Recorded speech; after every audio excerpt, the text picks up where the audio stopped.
வணக்கம் சார். வாங்க. பக்கத்து ஒரு பெரிய மனுஷன் மதக மூடி எங்க ஊருக்கு நியாயமா வர வேண்டிய தண்ணி நின்று போச்சு. மதக துறக்க விடாம அருவாளோட அடியாட்களை காவலுக்கு போட்டிருக்காரு. தகராறு பண்றதுனா ஒரு நிமிஷம் ஆகாது. ஆனா அடிதடின்னு இறங்கிட்டா ரெண்டு ஊர்லயும் பாதிக்கப்பட போறது ஏழை விவசாயிங்க தான். என் விவசாயிக்கு ஒரு பாதகம் வரக்கூடாதுங்கிறதுக்காக தான் அமைதியான வழியில போறேன். இந்த பெட்டிஷன்ல எல்லா விவசாயிகளும் கையெழுத்து போட்டிருக்கோம். நீங்க பார்த்து நல்ல முடிவெடுங்க. நீங்க கவலைப்படாதீங்க தம்பி. கூடி சீக்கிரம் உங்க ஊருக்கு தண்ணி கிடைக்க நான் ஏற்பாடு பண்றேன். ரொம்ப நன்றி சார்.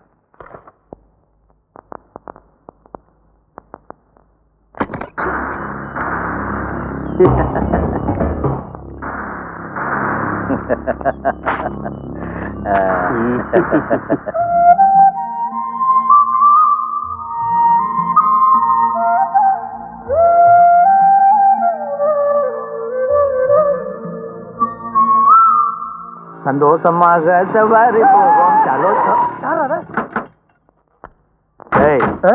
அந்த டுபாக்கு ஒரு அரையும் குறையுமா பொண்ணுகளை அனுப்பிச்சு வச்சிருக்கிறான். நம்ம ஜாக்கிரதையா இருக்கணும். கரெக்ட். பாஸ் உங்களை கூட்டிட்டு வர சொன்னாரு. இந்த ரேஞ்சில் வந்தா நாங்க வந்துருவோம் மாட்டோம். இங்கேயும் சேம் ரேஞ்சு தான். 1 கோடி ரூபாய் பணம் கொடுத்தாலும் பழனிசாமிக்கு பிடிக்காத காரியத்தை நாங்க செய்ய மாட்டோம். எந்த சபலங்களுக்கு நாங்க ஆளாக மாட்டோம்.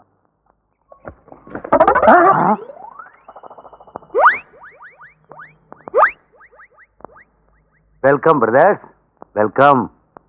உன்னை நான் எங்கோ பாட்டு இருக்கிறேன்னு. அது என்னுடைய முகத்துடைய தேஜஸ். அப்படி நல்லா கவனிச்சு பாத்தீங்கன்னா என் தலைக்கு பின்னாடி ஒரு ஒளிவட்டம் தெரியுமே. தெரியுது தெரியுது. விவசாய நிலத்துல ரியல் எஸ்டேட் பண்ண பழனிசாமிக்கு பிடிக்காது நீங்க சொன்னதுனால வேற ஒரு பிளான் வச்சிருக்கேன். உன் பிளான்லாம் கேட்க நாங்க இங்க வரல. என்ன சொல்றாருன்னு தான் கேளுங்களேன். சரி சொல்லுங்க, சரி சொல்லுங்க. ஊர் ஜனங்க எல்லாம் ஆளுக்கு 1000 ரூபாய் கட்டினா போதும், வாழ்நாள் பூரா வசதியா வாழலாம். அதுக்கு ஒரு அருமையான திட்டம் வச்சிருக்கேன். இதை ஊருக்குள்ள விலைக்கு சொல்லி எல்லாத்தையும் பணம் கட்ட வைக்க வேண்டியது உங்களுடைய பொறுப்பு.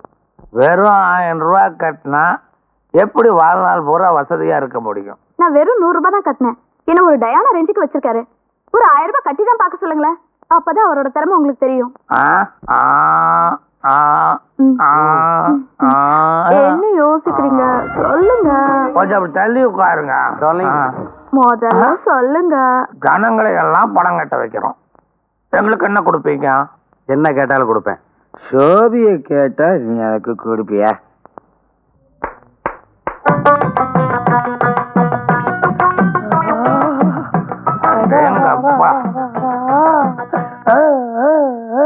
புதுசா ஆரம்பிக்க போற பிசினஸ்ல 3 பேருமே பார்ட்னர். எல்லாருக்கும் எல்லாமே பொது. அப்படின்னா இதுவும் பொதுவா? All brothers and sisters, good morning everybody. ஐயா என்ன சொல்றாரு? எல்லாரையும் வரிசை எனக்கு சொல்றாரு. என்னங்க இது? அதுதான் நம்ம ஒரு வில்லேஜ் பீப்புள் கண்டுக்கதை. ஆறுமுகமும் அமாவாசி என்னுடைய ஜன உபகார திட்டத்தை பத்தி உங்களுக்கு விளக்கி சொல்லிருப்பாங்கன்னு நினைக்கிறேன். இருந்தாலும் என்னுடைய கடமைக்கு நான் சொல்லணும் இல்லையா? நீங்க கட்ட வேண்டியது வெறும் 1000 ரூபாய். அதுக்கு பதிலா நாங்க திருப்பி தர்றது அந்தமான்ல 6 தேக்கு மரம், பச்சை கூமாச்சி மலையில 10 பாக்கு மரம், ஏலகிரியில 7 ஏலக்காய் செடி. அது மட்டும் இல்ல, பணம் கட்டவங்க யார் வீட்டுல கல்யாணம் நடந்தாலும் அந்த கல்யாணத்துக்கு 2.5 பவுன்ல தாலியும் 25,000 ரூபாய் மதிப்புள்ள பட்டுப்புடவையும் நாங்க இனாமா தர்றோம். கட்டின பணத்துக்கு வட்டியை முன் தேதி கிட்ட காசோலையா முதல்லயே கொடுத்துருவோம். That means check. அதை கொண்டு போய் மாசம் மாசம் பேங்க்ல காட்டி பணத்தை வாங்கிட்டு போயிட்டே இருக்க வேண்டியதான். எதுக்கு வேலை செய்றீங்க? என்ஜாய் பண்ணுங்க மேன். அப்புறம் வருஷத்துக்கு 2 தடவை அந்தமானுக்கும் பச்சை கூமாச்சி மலைக்கும் ஏலகிரிக்கும் எங்களோட செலவுல ஹெலிகாப்டர்ல கூட்டு போவோம் வருவோம். 25 வருஷத்துக்கு அப்புறம் நீங்க கட்டின ஒவ்வொரு 1000 ரூபாய்க்கும் கம்பெனி திருப்பி தர்றது 1 கோடி ரூபாய். That is our program. That's all. ஏலக்காய் செடியை நாங்க பார்த்ததே இல்ல. செடிக்கு எத்தனை காய் காய்க்கும்? எவனுக்கு தெரியும்? ஒரு குத்து மதிப்பா ஒரு கொப்புக்கு 5-6 கிலோ காய்க்கும். எத்தனை கூப்பு இருக்கும்? என்ன ஒரு 6-2-12 கொப்பு இருக்கும். 25 வருஷத்துக்கு இடையில நாங்க செத்துட்டா கலவக்கல்ல சமாதி கட்டுவோம். நீங்க செத்துட்டா ரொம்ப ரிஸ்கி மேன். கேள்வி கேட்கறேன் பத்தியா? நீங்க எங்க டார்லிங் கிட்ட டைரக்டா டீல் பண்ணலாம். அவங்க எப்படி வேணாலும் அக்கௌண்ட்டை செட்டில் பண்ணுவாங்க. அப்புறம் என்ன, பணத்தை கட்டுவோம். அவசரப்படாதீங்க. ஒன் பை ஒன் வாங்க. உங்க பேர் என்ன? ஏழுமலைங்க.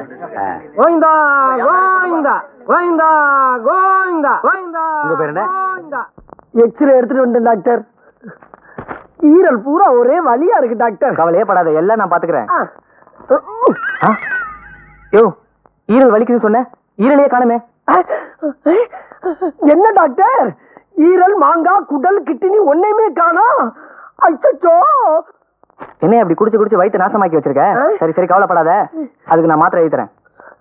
ஒழுங்கா சாப்பிடணும்.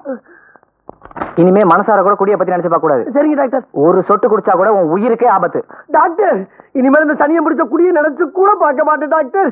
நினைச்சு கூட பார்க்க மாட்டேன் டாக்டர். குடி குடியை கெடுக்கும், குடிப்பழக்கம் உடல் நலத்தை கெடுக்கும். குடி குடியை கெடுக்கும், குடிப்பழக்கம் உடல் நலத்தை கெடுக்கும். பொன்னாரம் பூவாரம் கண்ணோரம் சிங்காரம் பொன்னாரம் பூவாரம். வாங்க பொன்னாரம். காலக்கிழமை ஏண்டா ஊருக்குள்ள உங்களுக்கு வேற பாட்டே கிடைக்கலையா? இதைத்தான் பண்ணுமா? அது என்ன பொண்ணா ரம்மு பூவா ரம்முன்னு ரம்முல மட்டும் கும்மு கும்முன்னு ஒரு குத்து குத்துற? போடா வா. மூஞ்சியும் முகர கட்டுகிறோம்.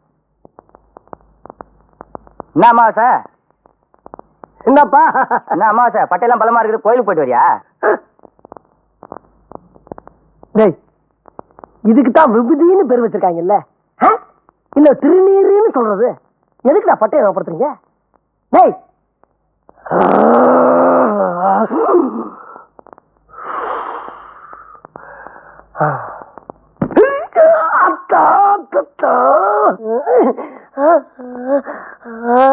ஏப்பா கல்லு கிடக்குத பாத்து வரக்கூடாதப்பா. கல்லு கல்லு கல்லு கல்லு கல்லு கிடக்குத பாத்து வர.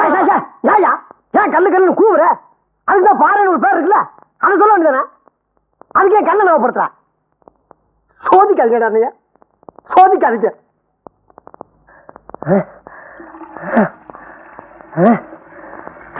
என்னப்பா அமாவாசை விசிக்கி விசிக்கி நடந்து வர? எது இல்ல எதுக்கு விஸ்கி விஸ்கி நடந்து வரேன்னு கேட்டேன். டேய், ஏன் நொண்டி நொண்டி வர்றேன்னு கேட்க வேண்டியதானே? எதுக்குடா விஸ்கி விஸ்கின்னு விஸ்கியை ஞாபகப்படுத்துறீங்க? என்னால முடியலடா. போ போ போ போடா. இந்த பக்கம்லாம் விஸ்கி விஸ்கி நடக்கிறதா சொல்லுவாங்க.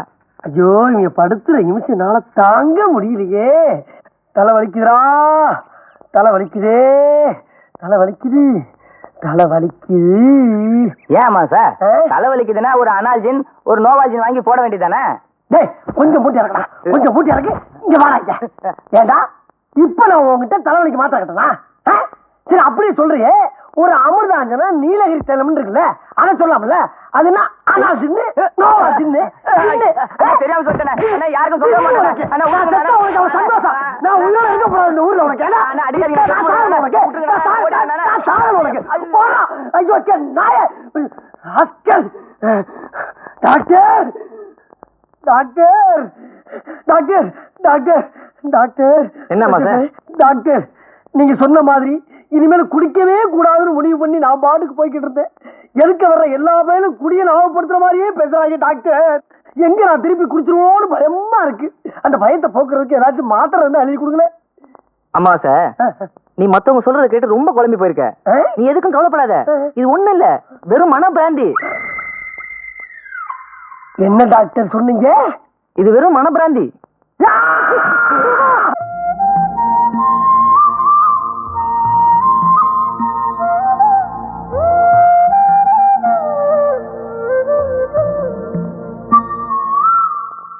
அம்மா இப்போ குளிப்பாட்ட போறேன். அப்புறமா சீக்கிரம் குளிச்சுட்டு ஸ்கூலுக்கு போகணும். ஸ்கூலுக்கு போய் நிறைய ரைம்ஸ் எல்லாம் படிச்சுட்டு அம்மா கிட்ட வந்து சொல்லணும். இப்ப பாப்பாவை குளிப்பாட்டலாமா? ஐயோ, தண்ணி சில்லுன்னு இருக்கே, பாப்பாக்கு சளி பிடிச்சிக்குமே.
என்னம்மா குழந்தை எங்க மாமா?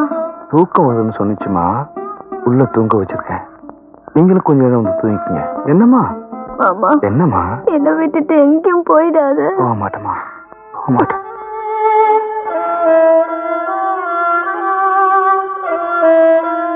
வாங்க அத்தை.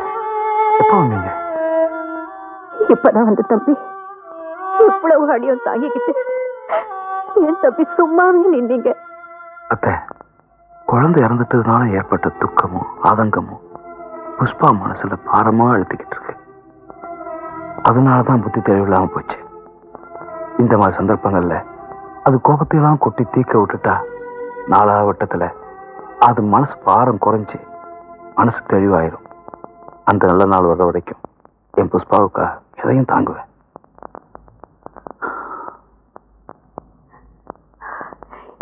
என் பொண்ணு கொடுத்து வச்சவ கட்டின புருஷன் கண்ணுக்குள்ளேயே வச்சு பாத்துக்கிறதுனால தானே அவ என்னையே மறந்துட்டா. உங்க நினைச்சா எனக்கு ரொம்ப பெருமையா இருக்கு தம்பி. பாப்பா என்ன தூங்கணும் மாமா. சரி அடிபட்டுருச்சு. சரி சரி பார்க்கலாம். கையில அடிபட்டுருக்கு. பார்க்கலாம். ஏன் மாமா நம்ம நான் தூங்க வைக்கிறேன், நான் தூங்க வைக்கிறேன். நீங்க அழாதீங்க. என்னம்மா?